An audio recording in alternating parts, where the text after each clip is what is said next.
नमस्कार मेरे प्यारे साथी, आप सभी को स्वागत करते हैं आपके अपने यूट्यूब चैनल ब्रांड शिक्षा पे। आपसे गुजारिश करेंगे मेरे प्यारे साथी कि चैनल को आप सब्सक्राइब जरूर कीजिए, वीडियो को बिना स्किप किए हुए लास्ट तक देखिए। चलिए, ज़्यादा माथा पेची करे से बढ़िया हम पढ़ाई के बाद चालू करते हैं। सबसे पहले आपको बता दें कि इससे पिछले क्लास यानी इससे पिछला 2 क्लास जो हम दिए हैं क्लास 10th के लिए फिजिक्स का, जो जिस वीडियो में हम लोग बात कर रहे थे प्रकाश के परावर्तन चैप्टर के बारे में यानी रिफ्लेक्शन ऑफ लाइट के बारे में, उस चैप्टर में उस वीडियो में आपको हम बताए थे कि हम लोग उत्तल दर्पण का उपयोग साइड मिरर के रूप में करते हैं, आखिर क्यों। उसके बाद आपको बताए थे मेरे प्यारे साथी, मुख्य रूप से बताए तो बहुत सारा बात है, लेकिन मुख्य रूप से बताए थे कि आखिर उत्तल दर्पण का उपयोग हम लोग आखिर नहीं पढ़े थे। सबसे पहले पढ़े थे कि उत्तल दर्पण का उपयोग हम साइड मिरर के रूप में करते हैं। उसके बाद पढ़े कि अवतल दर्पण का उपयोग हम लोग हजामत बनाने में करते हैं। यूज तो बहुत सारा पढ़े, लेकिन मुख्य रूप से यही बात पढ़े। क्लास 10th में इसी बात को सब्जेक्टिव के तौर पे पूछ लेता है कभी कभी, ऑब्जेक्टिव के तौर पे इसमें यहाँ से क्वेश्चन नहीं आएगा। और अगर आप क्लास 10th में नहीं पढ़ रहे हैं तो आप इस वीडियो को स्किप कर सकते हैं। इससे पिछला क्लास में आप क्लास 10th के लिए नहीं, ऑब्जेक्टिव के तौर पर पढ़ सकते थे, लेकिन इस ऑब्जेक्टिव के तौर के लिए नहीं है। आपको झूठ बोलकर वीडियो बनाने से कोई फायदा नहीं है। आपको सच्चाई बता दें कि क्लास 10th के लिए ही सिर्फ इम्पोर्टेंट है, क्योंकि क्लास 10th में ही ऐसा क्वेश्चन पूछता है। रिवीजन के तौर पर करना चाहते हैं आप तो आप देखिए, नहीं तो नहीं भी देखिए तो क्यों काम चलेगा, क्योंकि आप बस इतना जानते हैं कि अवतल दर्पण का उपयोग हजामत बनाने में करता है, इतना ही काफ़ी है। आप इतना जानते हैं कि उत्तल दर्पण का उपयोग साइड मिरर के रूप में किया जाता है, इतना ही काफ़ी है। आज की इस वीडियो में हम देखने वाले हैं कि आखिर उत्तल दर्पण का ही उपयोग साइड मिरर के रूप में किया जाता है क्यों, और अवतल दर्पण का उपयोग हजामत बनाने में किया जाता है आखिर क्यों। तो चलिए बिना समय को व्यर्थ करते हुए वीडियो को स्टार्ट करते हैं। सबसे पहला क्वेश्चन है मेरे प्यारे साथी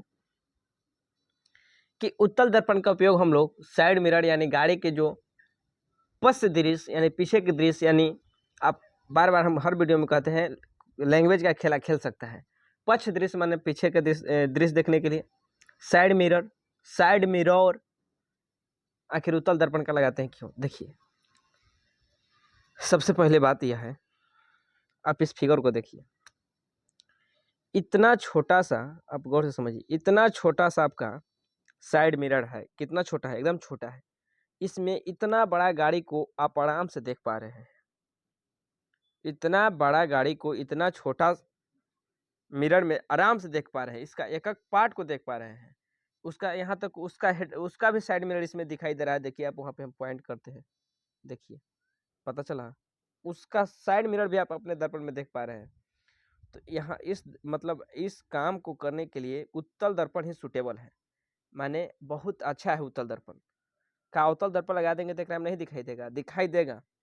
और क्या हम समतल दर्पण लगा देंगे तो दिखाई नहीं देगा, दिखाई देगा मेरे प्यारे साथी। ऐसा थोड़ी है, दिखाई देगा। लेकिन आपको हम बताए हैं कि समतल दर्पण जो है किसी भी वस्तु का पूरा प्रतिबिंब बनाने के लिए अपना जितना बड़ा वस्तु है उसका आधा ऊंचाई का समतल दर्पण खोजता है। तो बताइए इसका ऊंचाई कितना है, बहुत बड़ा खोजेगा।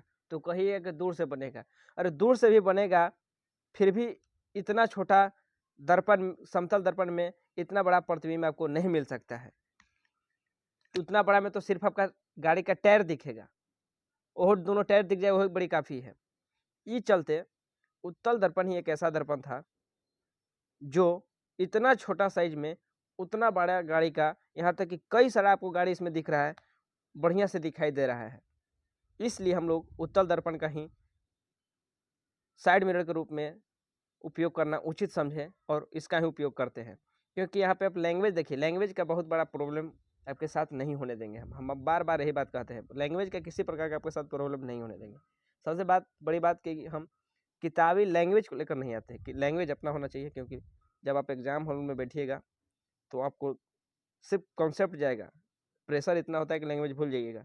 तो लैंग्वेज अपना होना चाहिए, क्योंकि हम जानते हैं इस बात को कि उत्तल दर्पण का जो दृष्टि क्षेत्र है, यानी जिसमें इसमें देखने की कैपेसिटी जो है वो काफ़ी बड़ा है, काफ़ी बड़ा है, जिसके कारण इसमें किसी भी वस्तु का प्रतिबिंब छोटा और सीधा दिखाई हम लोग को स्पष्ट रूप से दिखाई देता है।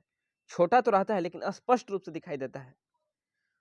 तो हम समझ पाते हैं कि हमसे गाड़ी कितना पीछे वाला मतलब कितना पीछे है, किस कंडीशन में आ रहा है, ठीक ठाक आ रहा है या नागिन डांस करते हुए आ रहा है।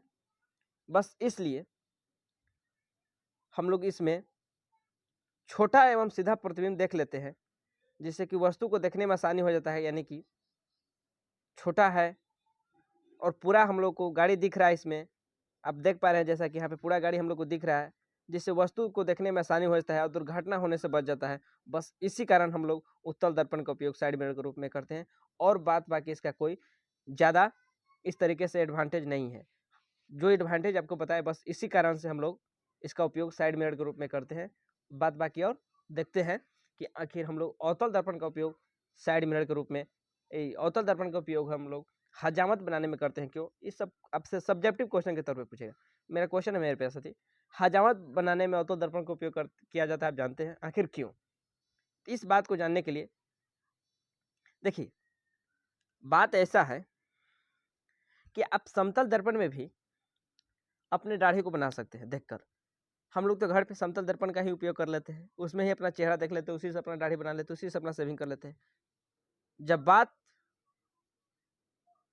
एक्चुअली उसी बात के लिए हो, उसी पर्पस से हो, तब बात किया जाता है कि हजामत बनाने के लिए अवतल दर्पण का उपयोग किया जाता है।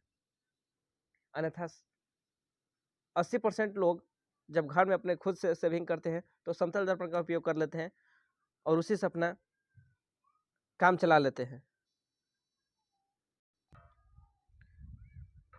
नहीं तो हम लोग घर पे अगर दाढ़ी बनाते हैं तो देख लीजिए, यही ऐनक से काम चला देते हैं। लेकिन आपको बता दें कि जब बात स्पेशली सैलून का हो, जब हम लोग बात सैलून खोलने का करें, जब हम लोग बात सैलून में जाकर दाढ़ी बनाने का करें, तब बात आता है कि हाँ, अगर दाढ़ी या बाल बनाना है तो अवतल दर्पण का उपयोग कीजिए। ओकरा में प्रतिबिंब जो है थोड़ा बड़ा दिखता है इन कंपेयर टू, इन मतलब तुलना में, मुकाबला में समतल दर्पण से या उत्तल दर्पण से। इसलिए अभी आपको बताए पीछे कि उत्तल दर्पण में प्रतिबिंब सीधा और छोटा मिलता है, लेकिन एकरा में प्रतिबिंब जो है बड़ा मिलता है। बस इसी बात के लिए हम लोग हजामत बनाने के लिए अवतल दर्पण का उपयोग करते हैं। तो आई होप कि आप इस बात को समझें कि जब स्पेशली सैलून का बात होता है, तब मेरे प्यारे साथी अवतल दर्पण का उपयोग हम लोग हजामत बनाने में करते हैं। ऐसे किताब में तो खैर आपसे पूछेगा कि बताइए दाढ़ी बनाने में कौन सा दर्पण का उपयोग करते हैं, तो आप बताइए कि अवतल दर्पण का। लेकिन घरे तो हमने हईहो दर्पणवा लेके, कहने का सेंस हई वाला काम चला देते हैं। तो आई होप कि आप इस बात को समझें। तो आइए यहाँ पे एक लैंग्वेज के तौर पे आपको बता देते हैं, ताकि आपका नोट्स एक बेहतर बने। क्योंकि हम जानते हैं कि अवतल दर्पण में किसी भी वस्तु का सीधा एवं बड़ा प्रतिबिंब मिलता है। आप समझ पा रहे हैं कि दाढ़ी के बाल हम बड़ा बड़ा देखेंगे, इसलिए तो इसका उपयोग करेंगे। बस इसका आंसर खत्म। आप लिख लीजिएगा, हम समझ गए, लिख लीजिए। क्या लिखिएगा? क्योंकि हम जानते हैं कि अवतल दर्पण जो है किसी वस्तु का सीधा प्रतिबिंब बनता है, बड़ा बनाता है। जब हम अपने चेहरे को उसके सामने लाएंगे तो दाढ़ी के बाल थोड़ा बड़ा बड़ा दिखेगा। जरा बड़ा बड़ा दिखेगा तो हमारा बनाने में आसान होगा, ओकरा से हमारा चमड़ा नहीं कटेगा, यानी गाल नहीं कटेगा। बस इसीलिए हम लोग अवतल दर्पण का उपयोग करते हैं। आई होप कि आप इस बात को समझ पाए मेरे दोस्त। तो चलिए, इसके बाद एक वीडियो और हम देंगे, जिसके बाद हम लोग का जो चैप्टर है प्रकाश का परिवर्तन या रिफ्लेक्शन ऑफ लाइट खत्म हो जाएगा। हाँ, आपको हम दर्पण फार्मूला जो सिद्ध करना है, हम आपको नेक्स्ट वीडियो में कभी बता देंगे। जो वक्रता त्रिज्या बराबर 2 गुना फोकस दूरी होता है, इस बात को भी हम कभी नेक्स्ट वीडियो में करवा देंगे, क्योंकि लिखने के लिए थोड़ा मेरे पास अभी दिक्कत है।